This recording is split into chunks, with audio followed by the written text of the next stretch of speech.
संयुक्त महाराष्ट्राच्या लढ्याच्या वेळी मराठी माणसांवरती गोळीबार करणारा सखा पाटील, त्या सखा पाटलाचं आधुनिक भूमिका जर कोणी निभावत असेल तर ते आता महाराष्ट्राचे मुख्यमंत्री देवेंद्र फडणवीस आहेत. ज्या ठिकाणी अमराठी व्यापारी मोर्चा काढू शकतात त्याच ठिकाणी परवानगी घेऊन मोर्चा काढायला मात्र मराठी माणसाला या महाराष्ट्रात बंदी आहे. अटक सत्र सुरू आहे, लोकांवरती लाठ्याकाठ्या चालू आहेत.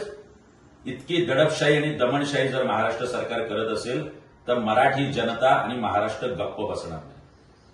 थोडी जरी आपलं मराठी रक्त धमन्यांमध्ये वाहत असेल तर या महाराष्ट्राच्या मुख्यमंत्र्यांनी तात्काळ आंदोलकांची सुटका केली पाहिजे, या महाराष्ट्राची माफी मागितली पाहिजे आणि पश्चाताप म्हणून संयुक्त महाराष्ट्राचं प्रतीक असलेल्या हुतात्मा चौकात जाऊन दोनही उपमुख्यमंत्री आणि मुख्यमंत्र्यांनी या महाराष्ट्राची आणि मराठी माणसाची माफी मागितली.